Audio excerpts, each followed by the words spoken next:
안녕하세요. 요즘 전업 크리에이터 목표로 하시거나 이미 활발히 활동 중인 여러분 많으시죠? 오늘은 어바노마드 랩에서 제공해 주신 자료를 좀 바탕으로요. 여러분의 그 비즈니스 여정에 정말 꼭 필요한 계약에 대해 깊이 파고들어 보겠습니다.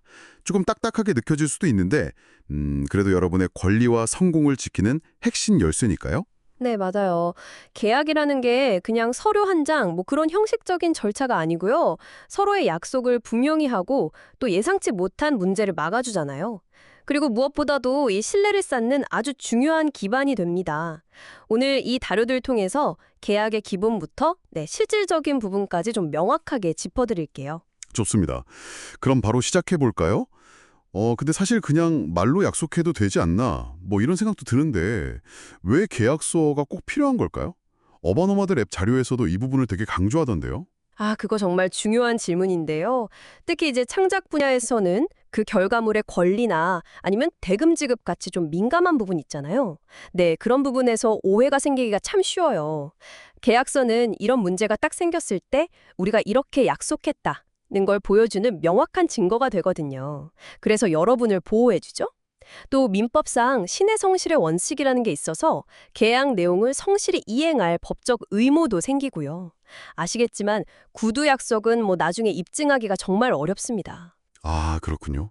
그럼 계약서를 볼 때 다른 건 몰라도 이것만은 꼭 확인해야 한다. 뭐 이런 핵심 요소는 뭘까요? 자료를 슬쩍 보니까 당사자 정보, 목적과 범위, 대금, 권리와 의무, 뭐 종료 조건 이런 게 있던데 역시 제일 중요한 건 돈 아닐까요? 대금? 허허, 물론 대금 조건 중요하죠. 아주 중요합니다.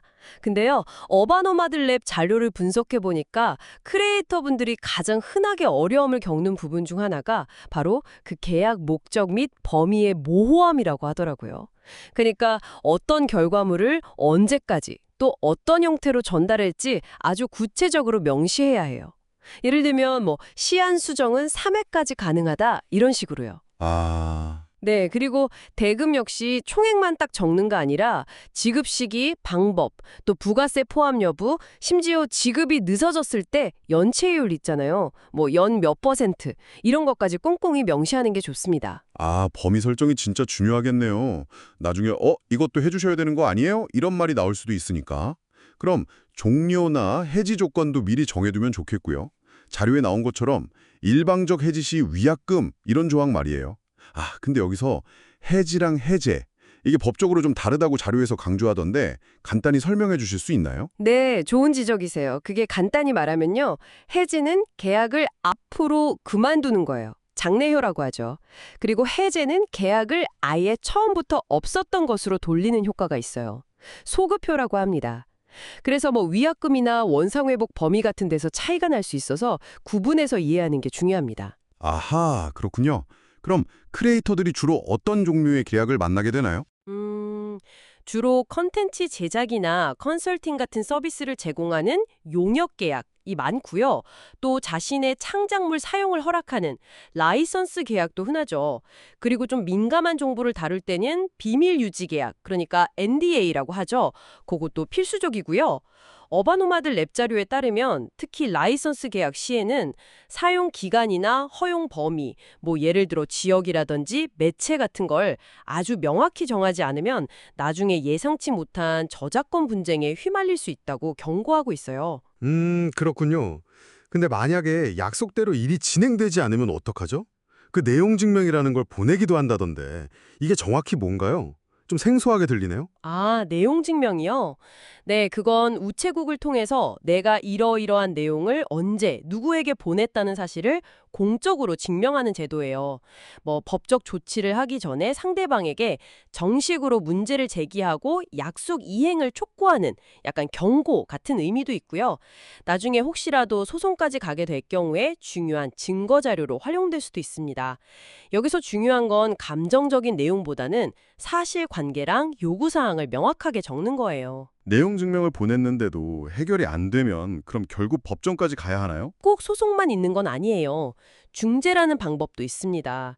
중재는 보통 비공개로 진행되고 비교적 신속하게 결론이 나는 경향이 있고요.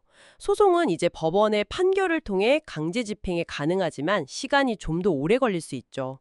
그래서 계약서에 미리 분쟁 발생 시에는 서울중앙지법원에서 재판한다 라거나 아니면 대한상사중재원에서 중재로 해결한다 같이 관할을 딱 정해두면 나중에 혼란을 줄일 수 있어요. 이 부분도 자료에서 권장하는 사항 중 하나였습니다. 네. 마지막으로 그럼 계약서 작성할 때 이건 정말 놓치지 말아야 한다. 딱 정리해 주신다면요.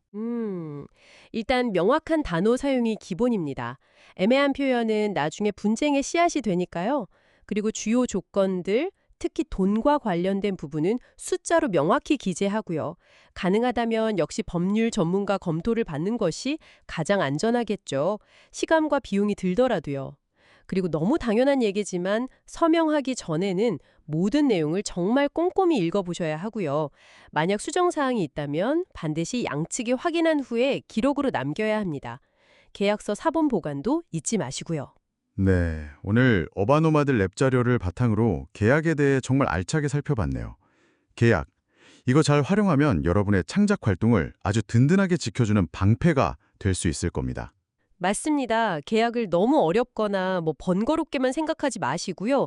여러분의 비즈니스를 성장시키는 중요한 도구로 여기시고 적극적으로 활용하시길 바랍니다. 결국 명확한 약속이야말로 좋은 파트너십의 시작이니까요.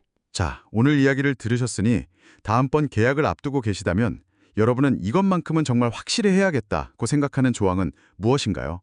한 번쯤 고민해 보시면 좋겠습니다.